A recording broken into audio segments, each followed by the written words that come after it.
கேள்வி நேரம் நிகழ்ச்சிக்காக உங்கள் அனைவரையும் அன்போடு வரவேற்கின்றேன். இன்றைய கேள்வி நேரம் நிகழ்ச்சியில் நம்ம என்ன தலைப்பில் வாதிக்க போகிறோம் பார்க்கலாம். இந்த நம்ம விவாதத்திற்காக எடுத்துக்கொண்டிருக்கக்கூடிய தலைப்பின் பொருள் என்பது அனைத்திந்திய அண்ணா திராவிட முன்னேற்ற கழகத்தின் பொதுச் செயலாளர் ஆகிறாரா திருமதி வி.கே. சசிகலா அவர்கள். இதுதான் இன்றைய தலைப்பாக எடுத்திருக்கிறோம். இதற்கான காரணம் என்பது ஜெயலலிதா அவர்களினுடைய மறைவுக்கு பிறகு தமிழக அரசியலில், ஏன் குறிப்பாக அனைத்திந்திய அண்ணா திராவிட முன்னேற்ற கழகம் என்கிற கட்சியில் ஒரு பெரிய வெற்றிடம் உருவாகியதாக செய்திகள் வந்தது. அது பற்றிய கருத்துக்கள்லாம் சொல்லப்பட்டது. அதை தாண்டி அனைத்திந்திய அண்ணா திராவிட முன்னேற்ற கழகத்தை நோக்கி சில நகர்வுகள் இருந்ததாக, அது உடைக்கக்கூடிய சதி நடப்பதாக பல செய்திகள் வந்து கொண்டிருந்தது. இந்த முக்கியமான கட்டத்தில் தான் அனைத்திந்திய அண்ணா திராவிட முன்னேற்ற கழகத்தின் முக்கிய நிர்வாகிகள் திருமதி வி.கே. சசிகலா அவர்களை சந்தித்து பொதுச் செயலாளர் ஆக வேண்டும் என்கிற கோரிக்கையை முன்வைத்திருக்கிறார்கள். வதந்திகளுக்கு முற்றுப்புள்ளி வையுங்கள் என்கிற கோரிக்கையும் வைத்திருக்கிறார்கள். இது பற்றி தான் நம்ம விவாதிக்க இருக்கிறோம். தொடர்ந்து பயணிக்கலாம் கேள்வி நேரத்தில்.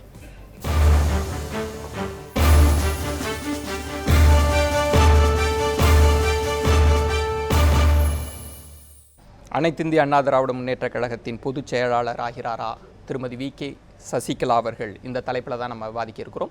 நான் கருத்துரையாளர்களை உங்களுக்கு அறிமுகம் செய்கிறேன். அனைத்திந்திய அண்ணா திராவிட முன்னேற்ற கழகம் திரு தீரன் அவர்கள், வணக்கம். பத்திரிகையாளர் திரு மாலன் அவர்கள், வணக்கம். மற்றொரு பத்திரிகையாளர் கல்கி பிரியன் அவர்கள், வணக்கம்.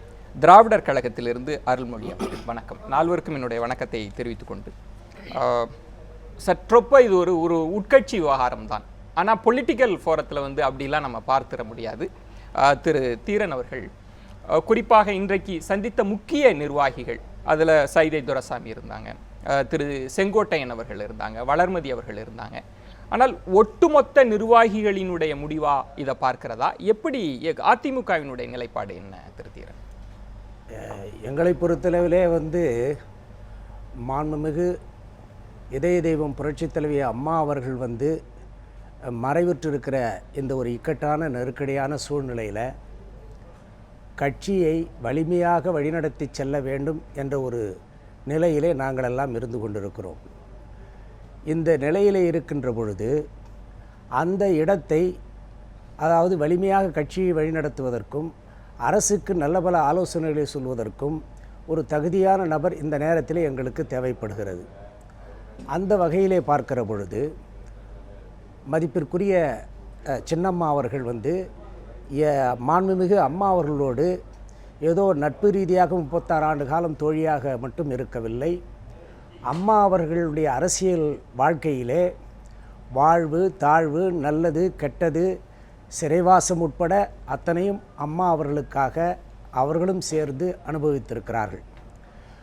மாண்புமிகு அம்மா அவர்கள் முதலமைச்சராக இருந்து எடுத்த அரசியல் நடவடிக்கைகள், கட்சி நடவடிக்கைகள், இவற்றையெல்லாம் மிக அருகிலே இருந்து கூர்ந்து பார்த்து எப்படி, எதனால், யாருக்காக இத்தகைய நடவடிக்கைகள் எடுக்கப்பட்டது என்பதையெல்லாம் உற்று நோக்கியவர்களிலே சின்னம்மா அவர்கள்தான் முதன்மையாக நிற்கிறார்கள். மற்றவர்களுக்கு அந்த வாய்ப்பு இருப்பதற்கான சூழல் இல்லை. தீரன் அவர்களிடம் ரொம்ப கடந்த கால வரலாறுகளை எல்லாம் பார்க்கிற போது உட்கட்சிக்குள்ளே, நான் வெளியில் சொல்லலை, அதிமுகவுக்குள்ளேயே சில முக்கிய நிர்வாகிகள் திருமதி சசிகலா தொடர்பாக அதிருப்தியெல்லாம் வெளிப்படுத்தியதையெல்லாம் நம்ம பார்க்கிறோம்.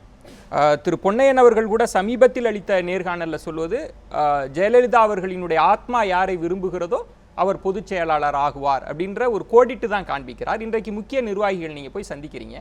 எல்லா நிர்வாகிகளினுடைய நோக்கம் இதுவாக இருக்கிறதா, அல்லது கட்சிக்குள்ள மாறுபட்ட கருத்துக்கள் இருக்கிறதா அப்படின்றது தான் கேள்வி. இல்லை, எங்களுடைய கட்சியை பொறுத்தளவில் அப்படி எந்த விதமான மாறுபட்ட கருத்தும் இல்லை. அதை முதல்ல நம்ம தெளிவாக புரிஞ்சுக்கணும். நான் அதுக்கு தான் சொன்னேன். அதாவது ஒரு அரசியல் கட்சி, இப்போது காந்தியார் அவர்கள் மறைந்த நேரத்தில் என்ன பல பேர்கள் என்ன நினைத்தார்கள், இன்னும் சொல்ல போனால் காந்தியார் இருக்கும்பொழுதே நேரு பிரதமராக வந்து விடுகிறார். ஆனால் எல்லோரும் எதிர்பார்த்தது என்னவென்று சொன்னால், ஒரு குஜராத்தியாக இருக்கக்கூடிய காந்தியார் அவர்கள் சர்தார் வல்லபாய் பட்டேல் அவர்களைத்தான் முன்னிறுத்துவார் என்று தான் எதிர்பார்ப்புகள் இருந்தது. ஆனால் காந்தியார் அவர்கள் நேருவைத்தான் தேர்வு செய்தார்கள். அது மாதிரி இதுக்கு காரணம் என்னவென்று சொன்னால், அரசியல் நிலைப்பாடுகளை உடனிருந்து பார்க்கின்ற வாய்ப்பு அதிகமாக இருந்தது சின்னம்மா அவர்களுக்கு தான். மற்றவர்களுக்கு அந்த வாய்ப்பு இருக்க வழி இல்லை.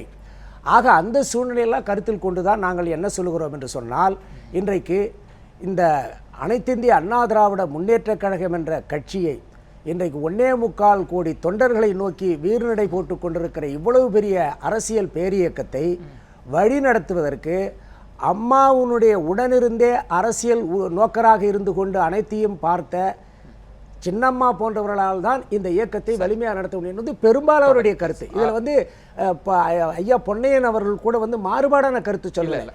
இது வந்து பெயரை குறிப்பிடல. அதிமுக வந்து இது ஒரு ஜனநாயக கட்சி ஒன்று. ரெண்டாவது வந்து எங்களுக்கென்று பொதுக்குழு செயற்குழு எல்லாம் இருக்கிறது. இல்ல, அதோட நான் சொன்னக்கூடிய வரி என்பது ஜெயலலிதா அவர்களினுடைய ஆத்மா யாரை விரும்புகிறதோ அவர் பொதுச் செயலாளராக வருவார் அப்படின்றப்போ நிறைய பேருக்கு நிறைய பேரினுடைய நினைவுகள் வந்தது. அப்படிலாம் இருக்குமோன்னு, அதனால தான் அந்த கேள்வியை கேட்டேன். அம்மாவுடைய ஆத்மா கூட யாரை விரும்ப நீங்க நல்லா பாருங்க. அதாவது ஒரு விவேக சிந்தாமணியில ஒரு பாடல் வரிகள் உண்டு. அற்ற குலத்து அருநீர் பறவை போல் உற்றுழி தீர்வார் உறவல்லர் அக்குலத்து கோட்டியும் ஆம்பலும் நெய்தலும் போன்றதே ஒட்டி உருவார் உறவு என்று சொல்லி மிக தெளிவாக சிந்தாமணி, அந்த விவேக சிந்தாமணி பாடல் வரிகள் இருக்கின்றன. அது நட்புக்கும் உறவுக்கும் இலக்கணமா எழுதப்பட்ட பாடல். நிச்சயமா அரசியல் அரங்கத்தில் அதை பயன்படுத்த இல்ல, பயன்படுத்தலாம், தப்பு இல்ல. சரி, நம்ம தொடர்ந்து பேசலாம். திரு மாலன் அவர்களிடம் அவர்கள் சந்தித்த போது முக்கிய நிர்வாகிகள் பலர் வந்து இன்றைக்கு தொலைபேசிகள்ல தங்களுடைய கருத்துக்கள் திருமதி சசிகலா அவர்கள் தான் வர வேண்டும் என்ற இடத்துல 2 சொல்ல குறிப்பா பயன்படுத்துறாங்க. வதந்திக்கு முற்றுப்புள்ளி வைங்க, அதிமுக என்கிற கட்சியை உடைத்து விட முடியாது, அந்த சதியை முறியடிக்க வேண்டும்ன்ற இந்த 2 வரிகளைத்தான் அவர்கள் முன்னிலைப்படுத்துகிறார். நீங்க இதை எப்படி பார்க்கிறீங்க? வதந்திக்கு முற்றுப்புள்ளி வையுங்கள் என்று அவர்கள் சொல்வதற்கு காரணம், மேலே ஆசிரியர் வீரமணி அவர்கள் கூட ஒரு அறிக்கையில் குறிப்பிட்டிருந்தாங்க. ஜாதி பெயர்களை குறிப்பிட்டு கட்சிக்குள்ளே வந்து ஒரு குழப்பம் ஏற்படுத்துவதற்கான ஒரு முயற்சி நடக்கிறது என்பது போல ஒரு தெரிகிறது. அதற்கு வந்து கட்சி இடம் கொடுக்கக்கூடாது என்று நேற்றைக்கு தான் என்று நினைக்கிறேன் ஒரு அறிக்கையை வந்து அவங்க கொடுத்துருந்தாங்க. ஆனால் இதில் கட்சியை பொறுத்த வரைக்கும் அவர்கள் வந்து நிச்சயமாக திருமதி சசிகலா அவர்கள் பொறுப்பேற்றுக் கொள்ள வேண்டும் என்று தான் விரும்புவார்கள். ஏன்னா அவங்களுக்கு வந்து அதுக்கு பல்வேறு காரணங்கள் இருக்கின்றன. கட்சியில் இருக்கிறவர்கள் எதையெல்லாமோ காப்பாற்ற வேண்டும் என்று நினைக்கிறார்கள். கட்சியை காப்பாற்ற வேண்டும், பதவியை காப்பாற்ற வேண்டும், அதிகாரத்தை காப்பாற்ற வேண்டும், ஆட்சியை காப்பாற்ற வேண்டும், அது ஏதாவது பணம் இருந்ததனால் பணத்தை காப்பாற்ற வேண்டும். இது மாதிரி ஒரு பல்வேறு காரணங்களுக்காக அவரை ஏற்றுக்கொள்வதற்கு அவர்கள் முன் வருவார்கள். அதற்காக சில விஷயங்களை இழப்பதற்கும் அவர்கள் தயாராக இருப்பார்கள். சில விஷயங்களை சமரசம் செய்து கொள்வதற்கும் அவர்கள் தயாராக இருப்பார்கள். அது வந்து கட்சிக்குள்ளே இது வந்து ஒரு பெரிய பிரச்சனையை, சிக்கலை, குழப்பத்தை ஏற்படுத்தும் என்று சொல்ல முடியாது. இல்லை, ஏன்னா ஒரு பத்திரிகையாளராக நான் சொல்லிடுறேன். இப்போ திருமதி சசிகலாவை பொறுத்த வரைக்கும் அவரை பற்றி மக்களுக்கு எதுவும் அதிகமாக தெரியாது. அதாவது முன்னாள் முதல்வரோடு அவர் பயணிக்கிற இடங்களிலெல்லாம் அவருடைய நிழலை போல சென்றவர், அவரோடு ஒரே வீட்டில் வாழ்ந்தவர், அவர் எதிர்கொண்ட அதே துன்பங்களை இவரும் எதிர்கொண்டவர் என்கின்ற அளவிற்கு தெரியுமே தவிர அவருடைய குரல் எப்படி இருக்கும் என்று கூட மக்களுக்கு தெரியாது. அப்போ வந்து இதில் இன்னொன்று என்னன்னு கேட்டிங்கன்னா, எப்போவுமே அவரை சுற்றி ஒரு பனித்திரை இருக்கிறது. அதாவது அவர் மேல் வந்து சில சந்தேகங்கள் எழுப்பப்படுகின்றன, முன்னாலும் எழுப்பப்பட்டிருக்கின்றன, இப்போதும் எழுப்பப்படுகின்றன. அது வந்து மக்கள் மத்தியில் வந்து ஜெயலலிதா அளவிற்கு ஒரு செல்வாக்கு பெற்ற, மக்களுடைய நம்பிக்கையை பெற்ற, அன்பை பெற்ற ஒரு தலைவராக அவர் இருக்கிறாரா என்கின்ற ஒரு கேள்வி இருக்கிறது. அதை வந்து அவர்களை தலைவராக ஏற்றுக்கொள்வது, ஏற்றுக்கொள்ளாதது, அதனுடைய விளைவுகளை சந்திப்பது எல்லாம் அந்த கட்சியினுடைய முடிவு. அதை பற்றி ஒரு குடிமகனாக, ஒரு பத்திரிகையாளனாக, ஒரு வாக்காளனாக எனக்கு வந்து அதில் ஒன்றும் இல்லை. நான் வாக்களிப்பேனா என்கின்ற ஒரு சூழ்நிலை வருகிற போது அன்றைக்கு இருக்கிற சூழ்நிலையை பார்த்து கொண்டு அதை முடிவு செய்யும். அது ஆனால் உடைக்க சதி அசாதாரணமான பதட்டம் அவங்கள்ட்ட காணப்படுது. உடைக்க சதி என்பதற்கான ஒரு காரணம் என்னன்னா, இதில் எனக்கு வந்து அவர்கள் வரதில் என்ன தயக்கங்கள் இருக்கிறது, அவரை ஏற்றுக்கொள்வதில் என்ன தயக்கங்கள் இருக்கிறது என்று சொன்னால், இப்போ வந்து அவர் மாத்திரம் வருகிறார், இதை பொறுப்படுத்திக் கொள்ளப் போகிறார், அவருடைய கட்டுப்பாட்டில் கீழ் கட்சி இருக்கப் போகிறது என்பது இருந்தால் அதில் வந்து ஒன்றும் விவாதிப்பதற்கு ஒன்றும் இல்லை. ஆனால் அவரோடு ஒரு குடும்பமும் வருமா, அப்போ வந்து கட்சிக்குள்ளேயும் ஆட்சியிலையும் பல்வேறு அதிகார மையங்கள் உருவாகுமா, அந்த குடும்பத்தினுடைய செல்வாக்கின் கீழ் வந்து ஆட்சி வருமா, அப்படி வருமானால் ஏற்கனவே வந்து அதனுடைய முதன்மையான எதிர்கட்சியாக இருக்கக்கூடிய திராவிட முன்னேற்றக் கழகம் ஒரு குடும்ப ஆட்சி என்கின்ற ஒரு புகாரை, ஒரு விவாதத்தை அது சந்தித்தது. அதை போன்ற ஒரு நிலைமைக்கு இது தள்ளப்படுமா? ஜெயலலிதா இருந்தபோது அந்த குடும்பத்தை வந்து அவர் வந்து ஒரு கட்டுக்குள் வைப்பதற்கு, ஒரு வரம்புக்குள் வைப்பதற்கு அவருடைய அதிகாரத்தையும் அவருடைய சக்தியும் பயன்படுத்தி அதை வைத்திருந்தார். அதை இவர்களால் செய்ய முடியுமா என்கின்ற கேள்விகள் வருகிறது. அப்படி நடந்து விடுமானால் அது வந்து தமிழக மக்களுக்கு வந்து அவர்களுக்கு வந்து பலவிதமான பிரச்சனைகளை கொடுக்கும். அதாவது ஒரு 2 அதிகார மையங்களுக்கு நடுவில் வந்து அந்த கிராஸ் ஃபயரில் மாட்டிக்கொள்ளக்கூடியவர்களாக மக்கள் ஆகிவிடுவதற்கு வாய்ப்பு. தொடர்பாகவும் அடுத்த கட்டங்களில் நம்ம விவாதிக்கலாம். அருள்மொழி அவர்களிடம் திராவிடர் கழகத்தினுடைய தலைவர் திரு கி வீரமணி அவர்களினுடைய அறிக்கையில் ஒவ்வொரு அரசியல் அறிக்கையில் ஒவ்வொரு வார்த்தைக்குமே முக்கியத்துவம் வாய்ந்தது தான். அவ்வளவு கவனமாகத்தான் எழுதுவாங்க. அதில் அவர் குறிப்பிட்டிருப்பது, சோதனையான காலகட்டங்களிலெல்லாம் கண்களை இமை காப்பது போல் காத்து கடைசி வரை எதையும் பாக்கி வைக்கவில்லை என்று சொல்லும் அளவிற்கு அனைத்து முயற்சிகளையும் மேற்கொண்டு செல்வி ஜெயலலிதா அவர்களை காப்பாற்ற முயன்ற அவரது உடன்பிறவா சகோதரி திருமதி சசிகலா அவர்களுக்கு உளப்பூர்வமான ஆறுதலை நன்றியுடன் கூறுவது நமது கடமை அப்படின்ற இடத்துல இது நன்றி மட்டுமல்ல, ஒரு பொலிட்டிக்கல் ஸ்டேட்மெண்ட்டை திராவிடர் கழகம் விட்டுருச்சுன்னு புரிஞ்சுக்கலாமா? இதில் பொலிட்டிக்கலாக ஒரு ஸ்டேட்மெண்ட்டாக பார்க்க வேண்டியது இல்லை. ஒரு அரசியல் தலைவருடைய வாழ்க்கையில் அவங்களுக்கு வந்து இடையூறுகள் வரும் பொழுது உண்மையில் நம்ம நாட்டில் இருக்கக்கூடிய அரசியல், இப்போ எல்லாரும் சொல்கிறோம்ல, அவர் வந்து எதிர்த்து நின்றார், இரும்பு பெண்மணியாக உருவானார் அப்படியெல்லாம் சொல்கிறோம். அப்படி வரும் பொழுது அவருக்கு பக்கத்துணையாக இருந்தவர்கள் யார் அப்படிங்கிறதும், நம்ம நாட்டில் அரசியல் எதிர்ப்புகள் வரும்பொழுது அதிலும் பெண்கள் வந்து எப்படி தாக்கப்படுவார்கள் அப்படிங்கிறது நமக்கு தெரியும். அப்படிப்பட்ட காலகட்டங்களில் முன்னாள் முதல்வர் மறைந்த ஜெயலலிதா அவர்கள் தனிமையில் விடப்பட்ட போது, அதுதான் சோதனை காலங்கள் அப்படின்னு சொல்கிறது, அப்படி தனிமையில் விடப்பட்ட போதும் அவர் தனியாக பல தேர்தல்களை எதிர்கொள்ள நேர்ந்த போதும் அவருக்கு துணையாக இருந்தவர் சசிகலா அவர்கள் அப்படிங்கிறது தான் அந்த. ஆனால் இப்போ அடுத்த பொதுச் செயலாளர் தலைமையை நோக்கி எல்லா கவனமும் திரும்புகிற போதுதான் இந்த அறிக்கையை நான் பார்க்க வேண்டியிருக்கிறது. பல கட்சிகள், எதிர்கட்சிகள் வந்து திரு மாலன் அவர்கள் குறிப்பிட்டது போல அவர்கள் பின்னணியில் இருக்கக்கூடிய குடும்பத்தினர் அவர்களினுடைய அரசு தலையீடுகள் பற்றி எல்லாம் ஒரு அச்சத்தை எழுப்பி கொண்டிருக்கிற சூழல்ல இது வந்து என்ன மாதிரியான செய்தியை விடுக்கிறது? இது வெறும் நன்றி, அவர் உடன் இருந்தார்ன்றது மட்டும் கொடுக்குமா, அல்லது அதை தாண்டி நீங்க இன்னொரு ஸ்டேட்மெண்ட் கொடுக்கறது மாதிரி இருக்கு? அதாவது இதை நம்ம எப்படி புரிஞ்சுக்கிறோமோ அதை பொறுத்து அதுக்கான விளக்கம் கொடுக்கலாம். இன்னைக்கு வந்து அண்ணா திராவிட முன்னேற்ற கழகம் என்பது தமிழ்நாட்டினுடைய ஒரு பெரிய அரசியல் கட்சி. இப்போ அதில் இருக்கக்கூடிய பொறுப்பாளர்கள், நிர்வாகிகள், தொண்டர்கள் யாரும் வந்து விவரம் தெரியாதவங்க கிடையாது. அவங்களுடைய பொதுக்குழு தான் இதை தேர்ந்தெடுக்க போகிறது. இந்த நேரத்தில் அந்த கட்சியில் முதல்வரோடு நெருக்கமாக இருந்தவர் அப்படிங்கும்போது ஏன் மோடி வந்து தலையை தடவி கொடுத்தார், ஏன் அவங்கள மட்டும் தலையை தடவி கொடுத்தார் அப்படின்னு, என்ன ஏன் அவங்க தலையில் மட்டும் கை வைத்தார் அப்படின்லாம் நம்ம கேட்கல. அந்த மாதிரி தான் அவர் தான் உடன் இருந்தார். இப்போ நம்ம வந்து சாவு வீட்டுக்கு போகும்போது யார்கிட்டையாவது போய் கை கொடுப்போம். அந்த மாதிரியாக யாரிடம் கை கொடுக்கிறோமோ அவர்கள் அந்த இடத்திற்கு உரியவர்களாக இருப்பார்கள். நான் இடங்கிறது இந்த இடத்துல நான் பதவியை சொல்லலை, அந்த துக்கத்திற்கு உரியவர்கள் அப்படிங்கும்போது அந்த முக்கியத்துவத்தோடு அது எழுதப்படுகிறது. வாழ்றாங்க, ஒருத்தர் இறந்து போயிட்டாங்கன்னா அவங்கள பார்க்க போகிறோன்னா அவங்க மகன் இருந்தார்களா அல்லது அவங்களுடைய மனைவி இருந்தால் அவங்ககிட்ட 4 வார்த்தை பேசிவிட்டு வருவோம். அது வந்து ஒரு நாகரிகத்தின் அடிப்படையில் செய்யக்கூடியது. அதற்கும் அரசியலுக்கும் சம்பந்தம் இல்லை. அது மாதிரியாக அவங்க இல்லை அது மாதிரி தான் அவங்க வந்து காப்பாற்றியிருக்காங்க, அப்படி உடன் இருந்திருக்காங்க. இன்னொன்று, இவ்வளவு கஷ்ட நஷ்டங்கள் வரும் பொழுது ஒருத்தர் கூடவே இருக்கிறதுங்கிறது ஒரு பெரிய செய்தி தான். அந்த அறிக்கையை நான் நுட்பமாக முதல் வாக்கியத்தையும் 2வது வாக்கியத்தையும் இணைக்கிறேன். இந்த ஆட்சி திராவிடர் ஆட்சியாகவே தொடர வேண்டியது மிகவும் இன்றியமையாதது அப்படின்ற அடுத்த கட்டம் தான் திருமதி சசிகலா அவர்களை நோக்கிய நன்றியாக வருகிறது. அந்த இடத்தை தான் நான் ரொம்ப கவனமா கையாண்டு கேட்கிறேன் அந்த கேள்வி. அதாவது இது திராவிடர் ஆட்சியாக தொடர வேண்டும் அப்படிங்கிற அந்த வாக்குமூலம் வந்து ஸ்டேட்மெண்ட் மிக தெளிவானது, அதுல எந்த குழப்பமும் இல்லை. ஏன்னா ஏற்கனவே தமிழ்நாட்டில் வந்து பிஜேபி எந்த வழியாக வரலாம் என்பதற்கான ஏற்பாடுகள்ல இருக்கு.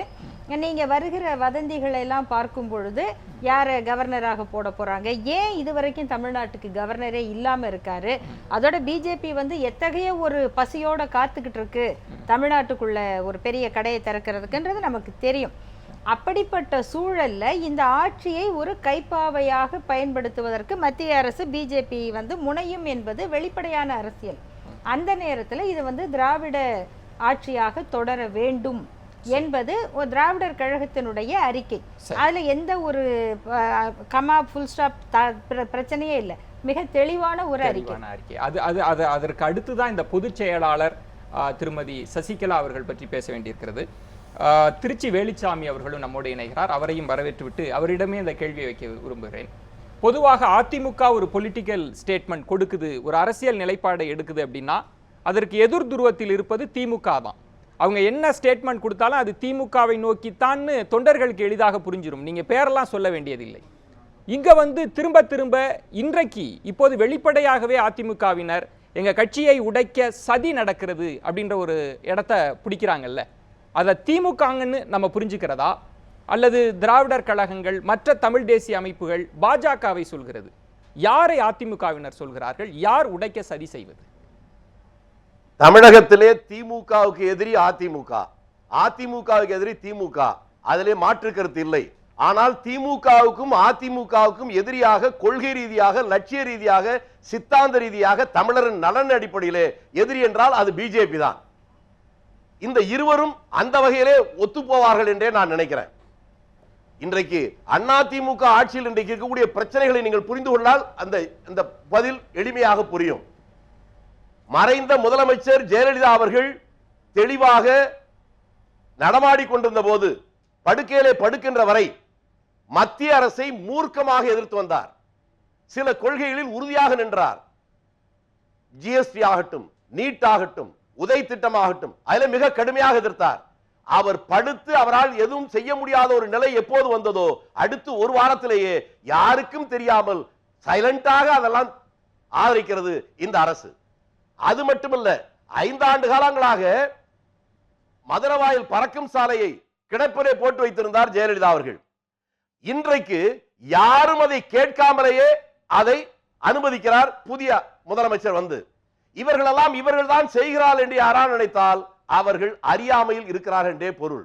இன்றைக்கு நடக்கிற இந்த செயல்களுக்கெல்லாம் நமக்கு முன்னாலே காட்சியாக தெரிவது ஓ பன்னீர்செல்வமும் சசிகலாவும்.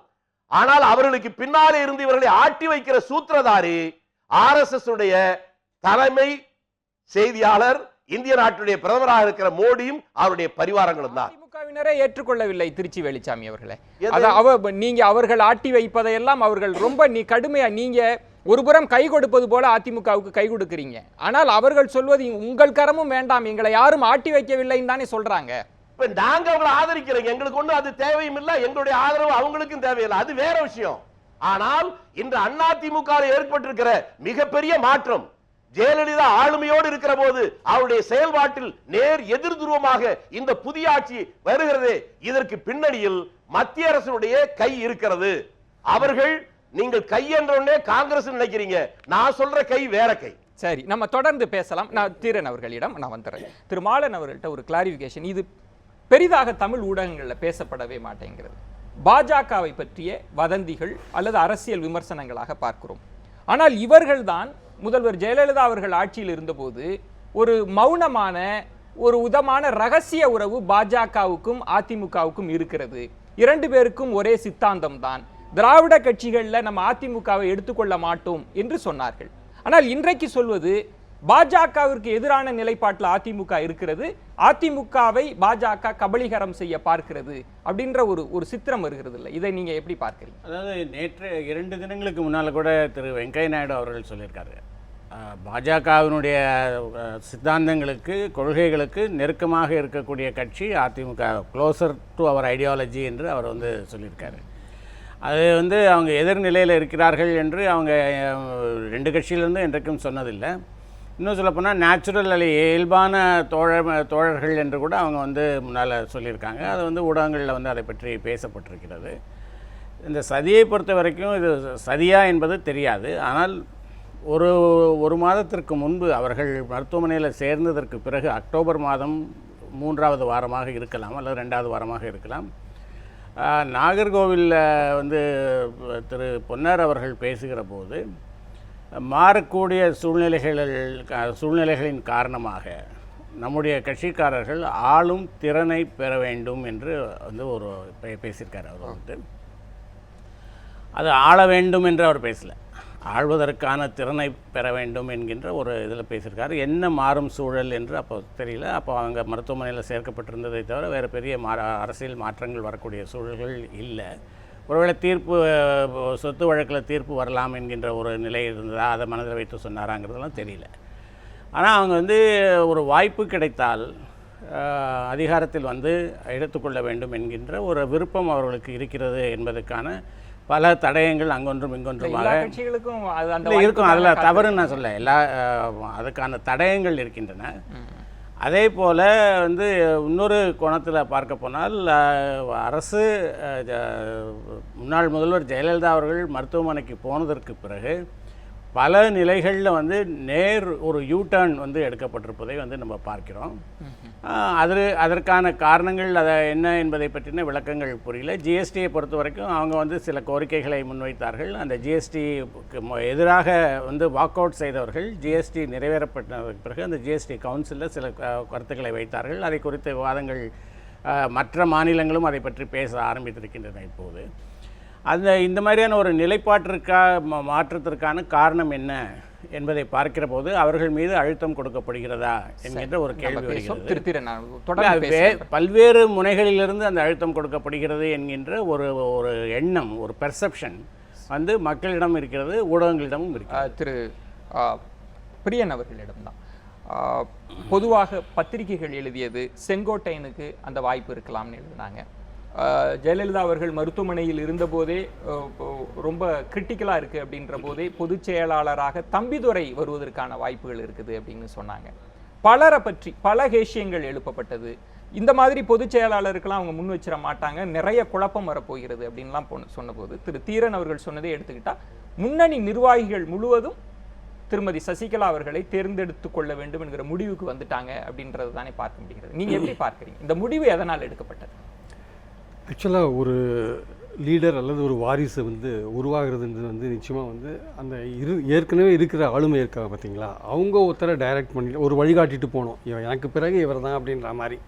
அது இல்லாத போது பலவிதமான குழப்பங்கள் வரதுக்கான வாய்ப்புகள் நம்ம பார்க்குறோம், அரசியல் ஒருத்தரை பார்க்குறோம். ஈவன் எம்ஜிஆரே கூட டைரெக்டாக வந்து எம்ஜிஆரும் ஜெயலலிதாவும் நெருக்கமாக இருந்தாலும் எம்ஜிஆர் வந்து முதல்ல சத்துணவு உயர் அந்த கமிட்டியில் வந்து ஜெயலலிதாவை போட்டு அப்புறம் மாநிலங்களவை உறுப்பினர் அந்த ஏற்றத்தை கொடுத்தாலுமே ஜெயலலிதா வந்து ரொம்ப கஷ்டப்பட்டு தான் அந்த கட்சியிலையும் அவங்க ஒரு தலைவராக உருவானாங்க.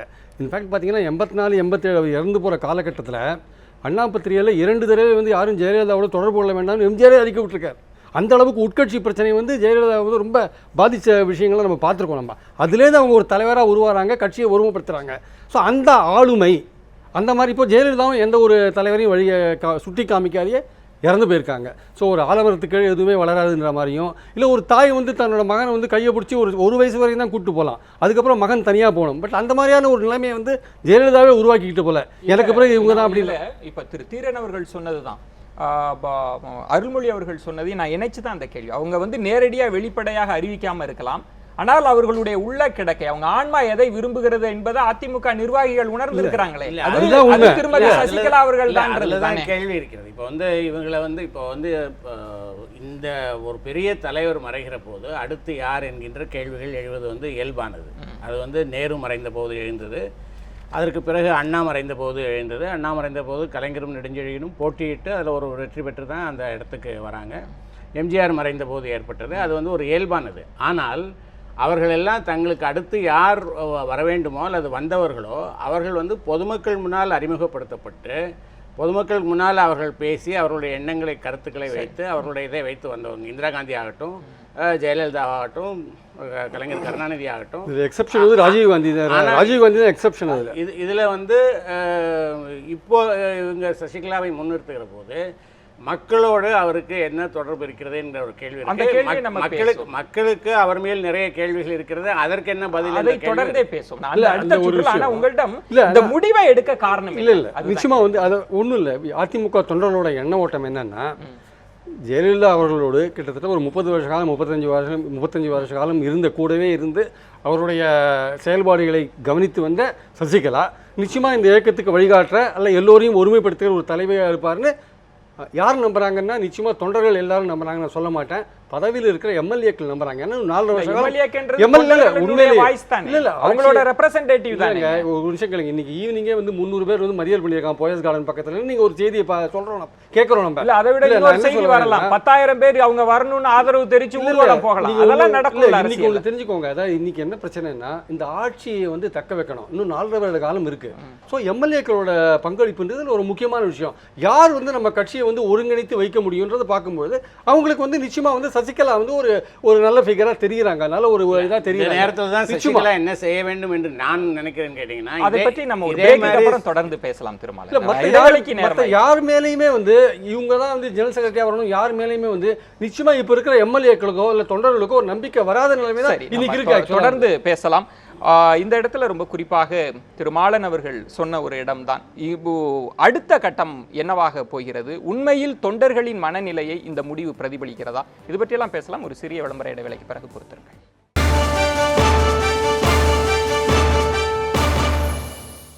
மீண்டும் கேள்வி நேரம் நிகழ்ச்சிக்காக உங்களை வரவேற்கின்றேன். அனைத்து இந்திய அண்ணா திராவிட முன்னேற்ற கழகத்தின் பொதுச் செயலாளர் ஆகிறாரா திருமதி வி.கே. சசிகலா அவர்கள். இது தொடர்பாக தான் நம்ம பேசிட்டு இருக்கோம். நம்ம தொடர்ந்து பேசலாம். பேராசிரியர் தீரன் அவர்கள்ட்ட தான் நான் நேயர்களுக்கு மீண்டும் நினைவூட்டலுக்காக திருச்சி வேலுச்சாமி அவர்கள் சொல்வது, அதிமுகவின் பல முக்கிய நிர்வாகிகளுக்கே தெரியல மத்திய அரசினுடைய அழுத்தம் என்னன்னு தெரியல அப்படின்னு. திரு மாலன் அவர்கள் சொல்றாங்க ஒரு விதமான அழுத்தம் இங்கு இருந்தது அப்படின்னு. அதனாலதான் இன்னைக்கு திராவிடர் கழகத்திலிருந்து பலரும் அதிமுகவுக்காக கரம் கொடுக்கிறார்கள். இங்க வந்து இல்ல மத்திய அரசு ஒன்று. ஆனால் நீங்கள் 72 நாட்கள் மருத்துவமனையில் இருந்த போதும் கூட நீங்கள் திரு கருணாநிதி அவர்களுக்கு பதில் சொல்றதுல காட்டிய அக்கறையை மத்திய அரசுக்கு காட்டலன்ற விமர்சனத்தை எப்படி எடுத்துக்கிறீங்க? இல்லை, நான் ஒன்றை உங்களுக்கு இந்த நேரத்தில் தெளிவாக சொல்லணும். அதாவது சில பாடகர்கள் வந்து மெட்டுக்கட்டி பாடுவாங்க, அது மாதிரி சில அரசியல்வாதிகள் இட்டுக்கட்டி பேசுறது அவங்களுக்கு இயல்பானது. நான் என்ன சொல்கிறேன்னா, இப்போ இதைத்தான் நாங்கள் வதந்தின்னு சொல்கிறது. அதாவது மாண்புமிகு அம்மா அவர்கள் இருந்த பொழுது மத்திய அரசாங்க இந்த சில கொள்கை நிலைப்பாடுகளில், அதாவது ஜிஎஸ்டி, உதவி, அதே போல் இந்த இப்பொழுது இந்த மதுரவாயில் பாலம், இந்த மாதிரியான நீடு தேர்வு, இந்த மாதிரியான செய்திகளில் வந்து இப்பொழுது சற்று அதிமுகவானது விட்டு கொடுத்து விட்டது அல்லது விலகி விட்டது அல்லது மத்திய அரசாங்கத்தினுடைய அழுத்தத்திற்கு கட்டுப்பட்டது என்றெல்லாம் விமர்சனங்கள் வைக்கப்படுகிறது. ஆனால் அது உண்மை அல்ல. மாண்புமிகு எங்களுடைய பள்ளி கல்வித்துறை அமைச்சராக இருக்கின்ற மாபா பாண்டியராஜன் அவர்கள் தெளிவாக சொல்லியிருக்கிறாங்க. அந்த ஜிஎஸ்டி மசோதாவில் பல கூட்டங்களுக்கு சென்று விட்டு வந்த பிறகு என்ன சொன்னார்கள் என்று சொன்னால், முதலிலே நாம் மட்டும்தான், தமிழ்நாடு அரசு மட்டும்தான், மாண்புமிகு அம்மா அவர்கள் மட்டும்தான் இதிலே என்னென்ன மாற்றங்கள் செய்தால்தான் மாநிலத்தினுடைய உரிமைகள் பாதுகாக்கப்படும், மாநிலத்தினுடைய வருவாய் பாதுகாக்கப்படும். நீங்கள் எல்லா வரியும் நீங்கள் எடுத்துக்கொண்டு எக்ஸைஸ் டியூட்டி போன்று ஏற்கனவே ஏராளமான வரிகள் உங்களுக்கு சென்று கொண்டிருக்கிறது. இப்பொழுது எங்களுடைய வருவாயை பாதிக்கின்ற அளவுக்கு ஜிஎஸ்டியில் நீங்கள் சில திருத்தங்கள் கொண்டு வர வேண்டும் என்றெல்லாம் சொன்ன பொழுது, அப்பொழுது வந்து சில உரிமைகளை, மாநில உரிமைகள் பாதிக்கப்படாத அளவுக்கு இந்த திருத்தங்கள் கொண்டு வரப்பட வேண்டும் என்று என்னென்னவற்றையெல்லாம் நாம் சொன்னோமோ அதையெல்லாம் இன்றைக்கு முதலிலே யாரும் ஒப்புக்கொள்ளவில்லை. ஆனால் தொடர்ந்து கூட்டங்கள் நடைபெறுகிற பொழுது இன்றைக்கு 11 மாநிலங்கள் நாம் சொன்ன கருத்தை ஏற்றுக்கொண்டு பின்னாலே வந்திருக்கிறார்கள் என்று சொல்கிறார். ஆக நாம் என்ன அழுத்தம் கொடுத்தோமோ அந்த அழுத்தத்தை ஏற்றுக்கொண்டால்தான் நாம் ஏற்றுக்கொண்டுகிறோம். இப்போ கூட நீங்கள் அந்த மதுரவாயில் என்ன சொல்கிறோம், அம்மா அவர்கள் எதற்காக எதிர்த்தார்கள், அந்த கூவம் பகுதிகளில் இருக்கக்கூடிய வாழிடங்கள், ஏழைகளுடைய வாழிடங்கள் பாதிக்கப்படுவதற்கு வாய்ப்பு இருக்கிறது. அந்த நீர்நிலைக்கு உள்ளாகவே அந்த தூண்கள் அமைக்கப்பட்டிருக்கிற காரணத்தினாலே வெள்ளக்காலங்களிலே அது வந்து நீர்நிலையை பாதிக்கக்கூடிய அளவிற்கு, சுற்றுச்சூழல் பாதிக்கக்கூடிய அளவிற்கெல்லாம் பிரச்சனை இருக்கிறது. ஆக இதையெல்லாம் நீங்கள் சரி செய்துவிட்டு அந்த திட்டத்தை நிறைவேற்றுவதில் எங்களுக்கு ஆட்சேபமில்லை என்று சொல்லி அம்மா அவர்கள் இருக்கும் பொழுதே சொன்னதுதான். இப்போ மத்திய அரசாங்கம் என்ன சொல்லியிருக்கு, அந்த மக்களுக்கு பாதிப்பு இல்லாத அளவுக்கு செய்யப்படும், இந்த நீர்நிலை பாதிக்க அரசின் அழுத்தம் இல்லை அப்படின்னு சொல்றீங்களா? இந்த நீங்க உடைக்க சதின்னு சொல்றதுக்கு பின்னணியில மத்திய அரசு இல்லைன்னு சொல்றீங்களா? அப்ப நீங்க திமுகவை தான் இது வரைக்கும் பேசிட்டு இருக்கீங்களோ? இல்ல நாங்க எங்க இது எப்படிப்பட்ட எஃகு கோட்டை, இதை போய் எரும்புகள் ஊர்ந்தல்ல. திருமதி சசிகலா அவர்களிடம் நீங்கள் வைத்த கோரிக்கை இன்றைய நமது எம்ஜிஆர் பத்திரிகையே வைத்திருக்கிறேன். அதுல 2 தலையங்கள் நம்ம ஒற்றுமையாக இருக்கணும், ஓரணியில இருக்கணும், அரண் போல இருக்கணும்ன்ற வார்த்தையை தான் நீங்க பயன்படுத்துறீங்க. அதுல ஒரு விதமான அச்சம் இருக்கு, ஏதோ ஒரு அழுத்தம் இருக்குன்னு. நான் இன்னொன்னு சொல்கிறேன், நீங்கள் பாஜகவுக்கும் உங்களுக்கு ஒரு சுமூகமான ஒரு, நீங்க சொல்றதை அவங்க கேட்கறாங்கன்னா, நமது எம்ஜிஆரில் வந்த ஒரு வாசகம், கழகத்தோடு கரம் கோர்க்க இயலவில்லையே என்கிற விரக்தியில் திரிகிற இன்னொரு வார்த்தையை பயன்படுத்தியிருக்காங்க, நான் பயன்படுத்த விரும்பல. நீங்க உங்களுக்கும் பாஜகவுக்கும் இப்போ ஒரு முரண் இருக்கு, அதை நீங்க ஒத்துக்க மாட்டீங்க. இல்ல முரண் இல்லைங்க. மத்திய அரசாங்கத்துல காங்கிரஸ் இருந்தாலும் பாஜக இருந்தாலும் தமிழகத்தினுடைய நலன்களை அவர்கள் ஏற்றுக்கொள்வதே இல்லை. உதாரணத்துக்கு சொல்றேன், நேற்று உச்சநீதிமன்றத்தினுடைய தீர்ப்பு காவிரி மேலாண்மை வாரியம் அமைக்கப்பட வேண்டும் என்பது, அம்மாவுடைய லட்சியமும் கொள்கையும் காவிரி மேலாண்மை வாரியம் அமைக்கப்பட வேண்டும் என்பது. அன்றைக்கு முதல்ல தீர்ப்பு உச்சநீதிமன்றம் கொடுத்தபோது 4 நாட்களில் காவிரி மேலாண்மை வாரியம் அமைக்கப்படும் சொல்லும்போது 3 நாளாக அமைப்போம் என்று சொல்லிவிட்டு 4வது நாளில் உச்சநீதிமன்றத்திற்கு அதிகாரம் இல்லை என்று சொன்னார்கள். நேற்று அம்மா அவர்களுடைய அந்த முறையீட்டிற்கு தான் ஒரு வெற்றி கிடைத்திருக்கிறது. காவிரி மேலாண்மை வாரியம் அமைக்கப்பட வேண்டும். அரசியல் கேள்வி எங்களுக்கு ரொம்ப முக்கியமான இடம். எங்களுக்கு பாஜக அழுத்தம் தரலையா? நாங்கள் மத்திய அரசாங்கம் அவங்களுடைய இப்போ உதவி திட்டத்தை இந்தியாவை பூரா யூனிஃபார்மா கொண்டு வரோம், தமிழ்நாடு அரசாங்கம் மட்டும் ஏற்றுக்கொள்ளவில்லை என்று சொன்னார்கள். நாங்கள் ஏன் உதவி திட்டத்தை எதிர்க்க? இருங்க நான் சொல்லி முடிச்சிடறேன். 3 மாதத்திற்கு ஒரு முறை மின் கட்டண தேதி மாற்றி அமைக்க வேண்டும் என்று சொன்ன காரணத்தினால தான் இந்த டீசல் பெட்ரோலை நீங்க மாசத்துக்கு 2 முறை ஏத்துறீங்க. சர்வதேச அளவில் கச்சா எண்ணெய் குறைகிற பொழுது நீங்கள் எண்ணெய் விலையை உயர்த்திக்கிட்டே இருக்கிறீர்கள் என்றுதான் அம்மா அவர்கள் வைத்தார்கள். ஆக நாங்கள் எதிர்ப்பது மாநில நலன்களை எந்த வகையிலும் பாதிக்கப்படக்கூடாது என்பதற்காகத்தான், இந்தியா உண்மையான கூட்டாட்சி முறையில் இயங்க வேண்டும் என்பதற்காகத்தான் அவர்கள் யார் எங்கள் மீது அழுத்தம் கொடுத்தாலும் எங்களுடைய கொள்கை நிலைப்பாட்டிலிருந்து இம்மி அளவு ஒரு இயல்முனை அளவு நாங்கள் விலகி இருக்க மாட்டோம். அம்மா எங்களுக்கு நல்ல வழி காட்டியிருக்கிறாங்க. இந்த மருத்துவமனையில் ஜெயலலிதா அவர்கள் இருந்தபோதும் கூட காங்கிரஸா இருக்கலாம், திராவிட முன்னேற்ற கழகமாக இருக்கலாம், மத்திய அரசு மோடி அவர்கள் இந்த அரசை ஆட்டி வைக்கிறார், இதற்குள் நுழைக்கிறார்கள், இந்த பெரிய இயக்கத்திற்குள் பாஜக நுழைய முயல்கிறது அப்படின்ற குற்றச்சாட்டை நீங்க முன்வைக்கிறீங்க. ஆனா அதிமுகவினர் அதை ஒருபோதும் ஏற்றுக்கொள்ளவே இல்லை. அவர்கள் தானே உண்மையா சொல்லணும், மற்றவர்கள்லாம் சொல்லிட்டே இருக்கிறீங்களே. அதாவது அவங்க எப்படி சொல்லுவாங்கன்னு நீங்க எதிர்பார்க்குறீங்க? யாரும் ஆமா எங்களை இவங்க நிர்பந்தம் பண்றாங்க அப்படின்னு சொல்லுவாங்கன்னு நீங்க எதிர்பார்க்கவே முடியாது. ஆனா நமக்கு தெரியும் அரசியல்ல என்ன நடக்குது அப்படிங்கிறது. 75 நாட்கள் மருத்துவமனையிலிருந்து பற்றி திரு மாலன் அவர்கள் கூட குறிப்பிட்டாங்க. மக்கள் தொண்டர்கள் பல்வேறு கேள்விகளை சசிகலாவை நோக்கி கேட்கிறார்கள், அந்த சந்தேகங்கள்லாம் வந்திருக்கு அப்படின்னு.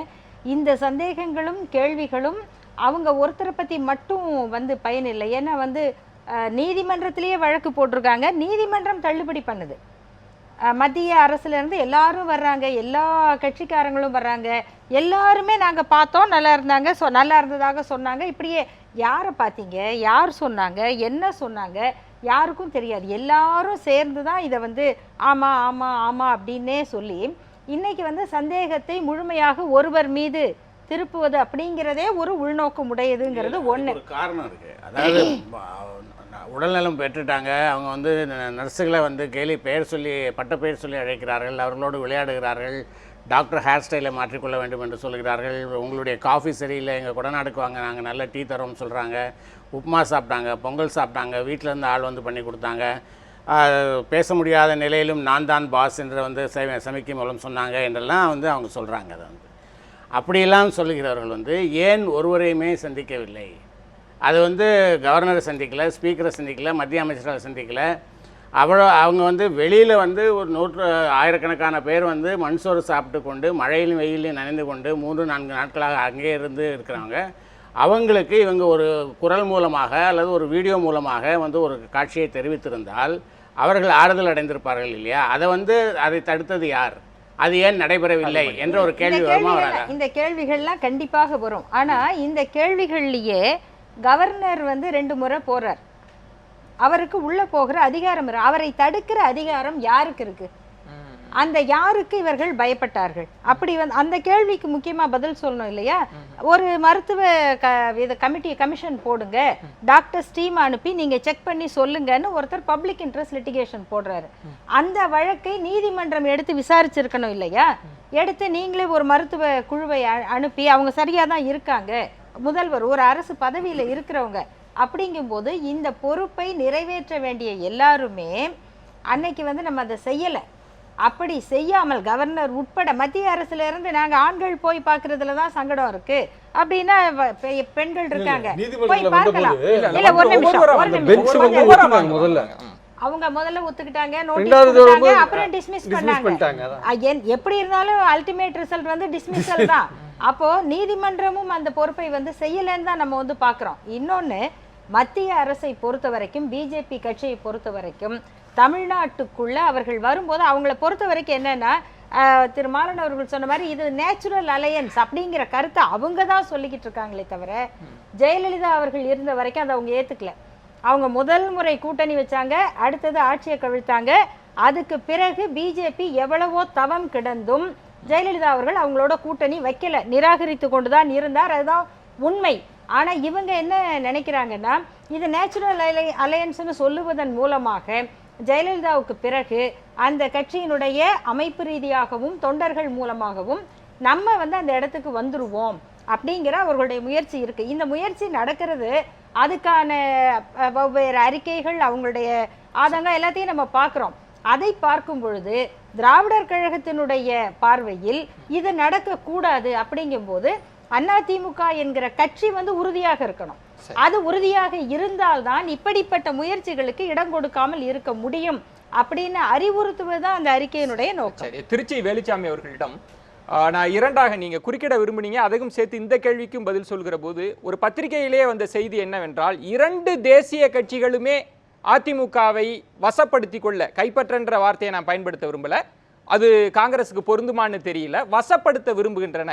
அதனால தான் திரு ராகுல் காந்தி அவர்கள் வருகிறார், கடைசி நிமிடங்கள் வரைக்கும் அங்கு மயானத்தில் இருக்கிறார், ஆனால் கருணாநிதி அவர்களின் உடல்நிலை பற்றியெல்லாம் பேசலை. 2 தேசிய கட்சிகளையும் 2 தேசிய கட்சிகளுமே கண்கொத்தி பாம்பாக அதிமுகவை பார்க்கிறது அப்படின்னு ஒரு கட்டுரையே வந்திருக்கிறதே வேலுச்சாமி அவர்கள். இது வரலாறு, தமிழகத்தினுடைய கடந்த கால வரலாறை தெரியாதவர்கள் பேசுகிற பேச்சு. நான் உங்களுக்கு 2-3 சம்பவங்களை மட்டும் சொல்லுகிறேன். அதிமுக பலமாக இருக்கிற போது விருந்து சாப்பிட வருகிறவர்கள் காங்கிரஸ்காரர்கள் அல்ல. அவர்கள் வருத்தத்திலும் வேதனையிலும் இருக்கிற போது ஆறுதல் சொல்வதற்கு காங்கிரஸ்காரன் வராமல் இருந்ததில்லை. அதிமுக நிறுவன தலைவர் எம்ஜிஆர் அவர்கள் உடல் நலிவுற்று மோசமான ஒரு நிலைமை வந்த போது அன்றைக்கு பிரதமராக இருந்த இந்திரா காந்தி நேரடியாக வந்து பார்த்தார். உடனே விதிகளை கூட தளர்த்தி ஒரு தனி விமானத்தில் அவரை அமெரிக்காவுக்கு அனுப்பி வைத்து அவரை காப்பாற்றுவதற்கு முயற்சி செய்தார். அதே போலவே அதற்கு பின்னால் ராஜீவ் காந்தியும் அதையே செய்தார். இன்றைக்கு கூட அதனுடைய அடிப்படையில் தான் செஞ்சிருக்கோம். அதிமுக எம்ஜிஆருக்கு பின்னாலே 2ஆக உடைந்த போது அன்றைக்கு பிரதமராக இருந்த ராஜீவ் காந்தி தமிழ்நாட்டுடைய நலனுக்காக நீங்கள் இருவராக இருப்பது தவறு, நீங்கள் இருவரும் ஒன்றாக சேர வேண்டும், ஒன்றான அதிமுகவை தான் நாங்கள் ஆதரிப்போம் என்கின்ற ஒரு அழுத்தத்தை தந்து இருவரையும் ஒன்றாக்குவதற்கு முயற்சி எடுத்து முடக்கி வைக்கப்பட்டிருந்த இரட்டையிலையும் வருவதற்கு அவர் உதவி செய்தார். நாங்கள் கபலீகரம் செய்ய முயற்சிக்கவில்லை. அன்றைக்கு இந்திரா காந்தியும் ராஜீவ் காந்தியும் அதிமுக தலைவர்களுக்கு சோதனை வந்த போது ஓடோடி வந்து அந்த கரிசனத்தோடு உதவினார்களே. இன்றைக்கு பிஜேபியுடைய முதல் பிரதமராக இருக்கிற மோடி ஏன் வரவில்லை? விருந்து சாப்பிட வந்த மோடி 75 நாட்களாக ஜெயலலிதா அவர்கள் மோசமான நிலையில் இருக்கிற போது ஏன் வரவில்லை? ஆகவே காங்கிரசும் பிஜேபியும் ஒன்று அல்ல. அதிமுக எங்களை ஆதரிக்க வேண்டாம், என்றைக்குமே ஆதரிக்க வேண்டாம். ஆனால் அந்த இயக்கத்திற்கு சோதனை வருகிற போது உற்ற தோழனாக கடந்த காலத்தில் எங்களுடைய தலைவர்கள் எங்கள் கட்சி எதை செய்ததோ அதை மீண்டும் நாங்கள் செய்வோம். அதே நேரத்திலே நண்பர் மாலன் அவர்கள் ஒன்றை சொன்னார்கள், சசிகலா அவரிடம் பல கேள்விகள் இருக்கிறது மக்களுக்கு என்று. இந்த நாட்டில் இருக்கக்கூடிய பொது வாழ்க்கையில் இருக்கிற எவன் மீது கேள்விகள் இல்லை? உலகமே ஒப்புக்கொண்ட மகாத்மா காந்தி மீது கூட 1000 கேள்விகள் இருந்தது. கோட்சேர்களுடன் சுட்டே கொன்றான், அது வேறு. அதிமுக பொதுச் செயலாளராக யார் வர வேண்டும் என்பதை நீங்களும் நானும் அல்லது இங்க இருக்கிற மற்றவர்களும் அதற்கு கருத்து சொல்வதற்கு எந்த உரிமையும் இல்லை. அது அந்த கட்சியினுடைய உள்கட்சி பிரச்சனை. அந்த கட்சியில் இருக்கக்கூடிய உறுப்பினர்கள், அதனுடைய பொதுக்குழு, அதனுடைய செயற்குழு, அதனுடைய தலைவர்கள் தான் அதை உருவாக்க வேண்டும். அந்த ஆட்சியில் இருக்கிற நிறைகுறைகளை விமர்சிக்கின்ற உரிமை நமக்கு இருக்கிறது. கட்சி தலைவராக வருவர், இவர் வரலாம், இவர் வரக்கூடாது, இவர் மீது சந்தேகம் இருக்கிறது என்று மற்றவர்கள் சொல்லக்கூடாது. அந்த கட்சி தான் முடிவு செய்ய வேண்டும். அதுதான் காங்கிரசுடைய நிலைமை. இல்ல, திரு மாலன் அவர்கள் குறிப்பிட்ட போதே அவர் அது உட்கட்சி பிரச்சனை அப்படின்ற இடத்திலிருந்து தான் அடுத்த கட்டத்துக்கு இந்த சசிகலா மீது பல கேள்விகள் இருக்கிறது என்றார். அது கேள்வியே இல்லாத பொது வாழ்க்கையில் இருக்கிற எவரும் இல்லை. அதற்கு தான் நான் மகாத்மா காந்தியே சொன்னேன். திருமாலன் இல்லை, கேள்விகள் இருப்பது தவறில்லை. கேள்விகளுக்கு பதில் சொல்ல வேண்டிய பொறுப்பு இருக்கிறதா இல்லையா என்பதுதான் நம்ம விவாதிக்க வேண்டிய விஷயம். யார் மேலேயும் கேள்வி எழுப்பலாம், ஆனால் கேள்வி எழுப்புறவர்கள் அந்த கேள்விகள் முறையானதாக இருந்தால், அந்த கேள்விகளுக்கு பின்னால் ஒரு சப்ஸ்டன்ஸ் இருக்கு என்று நினைத்தால் அதற்கு பதில் சொல்ல அவர்கள் கடமைப்பட்டவர்கள். ஏனென்றால் ஜெயலலிதா அவர்களுடைய முழக்கம் என்பது மக்களுக்காக நான், மக்களால் நான் என்பது. ஆனால் அவர்கள் மக்களுக்காக நான் என்று நம்புகிறவர்கள் மக்களுக்கு பதில் சொல்ல கடமைப்பட்டவர்கள். அவ்வளவுதான். அதில் இல்ல இப்ப திரு மாலன் அவர்களிடம் இப்போது அவர்கள் இனிதான் அவர்கள் பதில் சொல்ல கடமைப்பட்டவர்கள். அதற்கு முன்பு அவர்களுக்கு எந்த விதமான அவர் பதில் சொல்ல வேண்டிய தேவையும் இல்லை. அவர் அதிமுகவினுடைய உறுப்பினர். அவர் உறுப்பினராக எப்படி பதில் சொல்றார்? அவரை நோக்கி எந்த கேள்வி எழுப்பப்பட்டது? முதலமைச்சர் இருக்கிற போது அவர் எப்படி பதில் சொல்லிட்டு இருப்பார்? இனி வேண்டுமானால் பதில் சொல்லுங்கள். முதலமைச்சரை நோக்கி கேள்விகள் எழுப்பப்படல. அவரோடு அங்கு யார் கூட இருந்தார்களோ, மருத்துவமனையில் கூட இருந்தார்களோ, அவர்களை நோக்கி இந்த கேள்விகள் எழுப்பப்படுகிறது. இந்த கேள்விகளுக்கு பதில் சொல்ல வேண்டியது திருமதி சசிகலா அல்லது அப்போலோ நிர்வாகம் அல்லது அவர்களுக்கு மருத்துவ சிகிச்சை கொடுத்த மருத்துவர்கள், அதை பற்றி எழுதிய ஊடகங்கள் அவர்கள் பதில் சொல்லணும். ஜெயலலிதா அவர்கள் மரணம் அடைகிற வரை தமிழகத்துடைய முதலமைச்சர் என்பது அரசாங்கத்துடைய சொத்து. இன்றைக்கு உள்துறை அமைச்சர் ராஜ்நாத் சிங் தமிழகத்தில் என்ன நடக்கிறது அறிக்கை கேட்கிறாரா இல்லையா கவர்னரிடம்? அதை போல இந்த 75 நாட்களாக அறிக்கை கேட்டார்களா? அவர்களை யாரையும் உள்ளே விடாமல் ஒருவர் தடுத்தார் என்று இன்னைக்கு குற்றம் சாட்டுகிறார்களே, அவரை தடுக்கிற உரிமையை தந்தது யார்? கவர்னர் போகிற போது ஒரு தடுத்தாரா? அல்லது இங்க இருக்கிற போலீஸ் அதிகாரி கேட்டாங்க இந்த கேள்வியை. இப்பயும் கேட்கறாங்க இந்த கேள்வியில. அவங்களும் உள்ள போய் பார்த்துட்டு வந்து வெளியில வந்து நல்லா இருக்காங்கன்னு சொன்னாங்க. இப்ப கேள்வி கேட்கிறாரு வேலுச்சாமி. ஜெயலலிதா அவர்கள் மருத்துவமனையில் இருக்கும்போது ஏன் இந்த கேள்வியில எழுப்புறாங்க? ஏன் இந்த கேள்வியை எழுப்புறாங்க? நாட் ஒன்லி காங்கிரஸ்காரங்க, வேற பல கட்சிக்காரங்க எழுப்புற இந்த கேள்விகள்லாம் இப்பயும் எழுப்புறீங்க. உள்ள போய் அவங்க சொன்னதை வந்து வெளியில சொன்னீங்க எல்லாரும். உள்ள போய் கேள்வி வெளியில நல்லா இருக்காங்கன்னு சொன்னீங்க இல்லையா? ஏன் நீங்க யாரும் இந்த கேள்விகள்லாம் எழுப்பல? ராமசாமி கோர்ட்ல தள்ளுபடி பண்ணிட்டாங்க. பட் எந்த கட்சிகள் எழுப்பிட்டு இப்ப நீங்க இவ்வளவு கேள்விகளை வைக்கிறீங்க முன்னாடி? ஏதாவது ஒரு கட்சிகள் இந்த கேள்வி எழுப்புறாங்களா? ஒரு முதல்வர் வந்து 70 நாள் ஹாஸ்பிட்டல் இருக்காரு, என்ன நடக்குதுன்னு தெரியல, யார் ஆட்சி நடத்துறாங்கன்னு தெரியல, யாராவது கேள்வி எழுப்பினாங்களா? திமுக தவிர, திமுக இந்த குரல் தவிர வேற எங்கேயாவது குரல் வந்ததா? நீங்க தான் பதில் சொல்ல வேண்டிய இடத்துல. அதுதான் நான் சொல்றேன். இப்போ திரு மாலன் அவர்கள் எழுப்பிய கேள்வியா இருக்கலாம், சமூக ஊடகங்கள்ல வர கேள்விகளா இருக்கலாம், எல்லாத்தையும் பொருட்படுத்தத்தக்கது அல்லன்னு நம்ம உதாசீனப்படுத்த இல்ல, பொருட்படுத்த வேண்டாம் என்று நாங்கள் சொல்லல. அதுக்கு யார் பதில் சொல்லணும்? நான் அதுக்கு தான் நாங்க தெளிவா பதில் சொல்றோம். மாண்புமிகு அம்மா அவர்கள் வந்து அப்போலோ மருத்துவமனையில் சிகிச்சை பெற்றுக்கொண்டு வந்த நேரத்தில் அப்போலோ மருத்துவமனை நிர்வாகமானது அடிக்கடி அறிக்கையிலே தெளிவாக குறிப்பிட்டிருந்தார்கள். அதே போல் லண்டனில் இருந்து வருகின்ற அந்த ரிச்சர்ட் பீலே அவர்கள் வந்து அவர்களும் தெளிவாக சர்வதேச, அதாவது உலகத்திலேயே சர்வதேச தரத்திலான சிகிச்சையானது மாண்புமிகு அம்மா அவர்களுக்கு அளிக்கப்பட்டதை அவரும் வெளிப்படுத்தியிருக்கிறார். அதே போல் எய்ம்ஸ் மருத்துவமனையினுடைய மருத்துவர், மிகச்சிறந்த மருத்துவ நிபுணர்கள், அதாவது இதயம் நுரையீரல் சம்பந்தப்பட்ட மிகச்சிறந்த மருத்துவர்கள், அவர்களும் அந்த கேள்வி என்ன கேட்கிறார் அப்படின்னா, திரு மாலன் அவர்கள் அந்த கேள்வி ரொம்ப துல்லியமா தான் அந்த கேள்வி இருக்கிறது. அவர் என்ன கேட்கிறார், இவ்வளவு தூரம் மகிழ்ச்சியாக இருந்திருக்கிறார், செவிலியர்களோடு பேசிட்டு இருந்திருக்கிறார் அப்படின்ற போது வெளியில ஒரு விதமான தொண்டர்கள் வந்து உண்ணாவிரதம் இருப்பது, காத்து கிடக்கின்ற போது ஒரு புகைப்படம் வந்திருக்கலாம் அல்லவா, அதை தடுத்தது யார் என்ற ஒரு கேள்வியை எழுப்புறார். இல்லை, நான் உங்களுக்கு இன்னொன்று சொல்கிறேன்.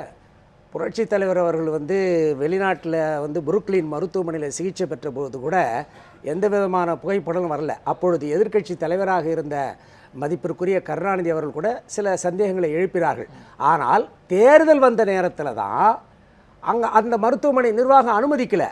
அதன் தேர்தல் வந்த நேரத்தில் தான் ஒரு சிறப்பு அனுமதியை வாங்கி புரட்சி தலைவர் அவர்கள் வந்து கருத்து சொல்கிற மாதிரி வந்து போட்டாங்க. அவங்க அந்த விண்ணப்ப, அதாவது தேர்தல் மனுவிலே வந்து கையொப்பமிட அனுமதி வழங்கினார்கள் என்றெல்லாம் அப்பொழுது செய்தி வந்து. நான் இங்கே இப்போ என்ன சொல்கிறேன்னா, இதில் வந்து அன்றைக்கு காங்கிரஸ் கட்சி தலைவர் நம்முடைய திருநாவுக்கரசு அவர்களும் போயிட்டு பார்த்துட்டு வந்து நல்ல சிகிச்சை அளித்து கொண்டு பூரண குணம் பெற்று வந்து கொண்டிருக்கிறார்கள் என்று அவரும் சொன்னார்.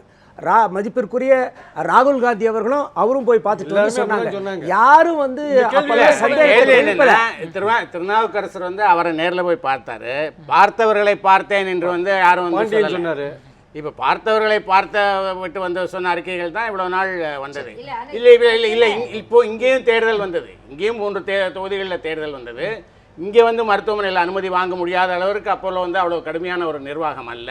அதை ஏன் வாங்கி செய்ய முடியல என்பதுதான் கேள்வி. அதாவது என்னன்னா, யாருமே வந்து யார் எங்களை தடுத்தார்கள் அப்படின்னு இதுவரைக்கும் யாரும் சொல்லலை.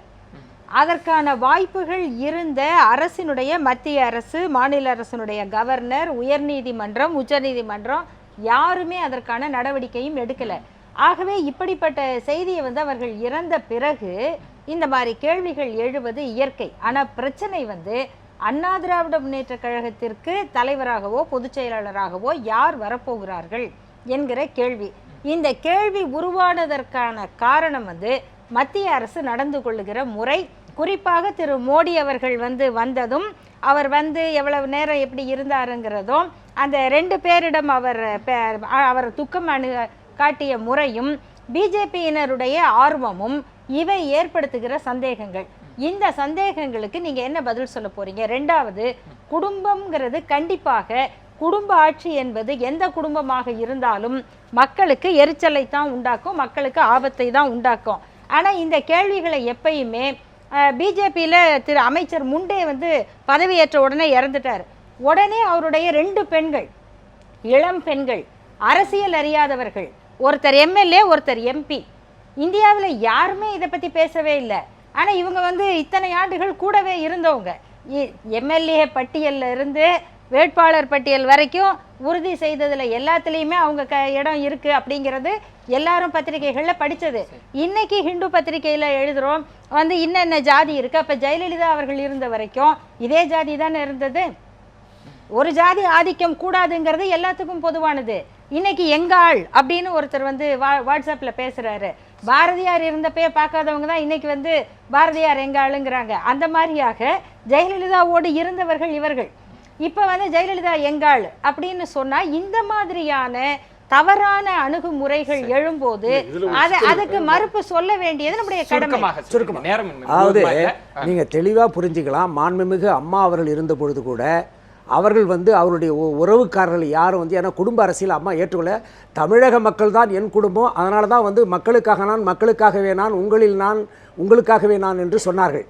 ஆக குடும்ப அரசியல் அம்மாவும் விரும்ப மாட்டாங்க. அதே மாதிரி அவருடைய உயிர் தோழியாக இருந்த சின்னம்மா அவர்களை கூட அதை அவருடைய உறவினர்களை பற்றி சில செய்திகள் ஊடகங்களில் வந்த பொழுது கடுமையாக சொல்லி அவர்களை இந்த தோட்டத்து பக்கம், போயஸ் தோட்டத்து பக்கமே வராதீர்கள் என்றெல்லாம் கூட கட்டுப்பாடு விதித்ததெல்லாம் சின்னம்மா அவர்கள் செய்தார்கள் என்பதை நம்ம மறுக்க முடியாது. அதனால மாண்புமிகு அம்மா அவர்களோ சின்னம்மா அவர்களோ அவர்களுக்கு குடும்ப அரசியல் எல்லாம் கிடையாது.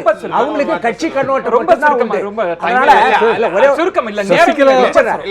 அவர் சொன்ன மாதிரி அவங்க அனுமதிக்கவில்லை என்றால் மகிழ்ச்சி. நான் இதை இந்த இப்போ இருக்கிற நிலை என்று எப்படி பார்க்கிறேன்னா, this is Sonia Gandhi's moment of Sasikala என்று பார்க்கிறேன். சசிகலாவுக்கு ஏற்பட்டிருக்கக்கூடிய சோனியா காந்தியின் நிலை, அதாவது சோனியா காந்தியிடம் காங்கிரஸ்காரர்கள் இப்போ கட்சி தலைமை ஏற்க வேண்டும் என்று கேட்டாங்க. அவங்க முதல்ல மறுத்தாங்க. அதுக்கப்புறம் சீதாராம் கேசரி இருக்கும்போது ஒரு நாளைக்கு அந்த காரிய கமிட்டி கூட்டத்துக்குள்ளே நுழைந்து அந்த அதிகாரத்தை எடுத்துக்கொண்டாங்க. அதே மாதிரி இந்த நேரத்தில் இதை மறுத்து ஒரு கூட்டு தலைமைக்கு ஏற்பாடு செய்து கீழிருந்து ஒரு உட்கட்சி ஜனநாயகத்தை ஏற்படுத்துவதற்கான முயற்சிகளை இப்போது இருக்கக்கூடிய அதிமுக காரர்கள் மேற்கொள்ள வேண்டும் என்பதை என்னுடைய ரொம்ப சுருக்கமாக. சசிகலா அவர்களை பொதுச் செயலாளர் ஏற்றுக்கொள்ளாதான் அந்த கட்சியோட எதிர்காலத்தை பொறுத்த விஷயம். ஆனால் மக்கள்கிட்ட அது எந்த அளவு ஈடுபடுன்றது அது ஒரு கேள்விக்குறியான ஒரு விஷயம். அது கேள்விக்குறியான விஷயம். 4 பேருக்கும் என்னுடைய நெஞ்சம் நிறைந்த நன்றிகளை தெரிவித்துக் கொள்கிறேன். திருச்சி வேலுச்சாமி அவர்களுக்கும் என்னுடைய நெஞ்சம் நிறைந்த நன்றிகளை தெரிவித்துக் கொள்கிறேன். மற்றொரு ஆழமான தலைப்பில் சந்திக்கலாம். நன்றி, வணக்கம், நள்ளிரவாகட்டும்.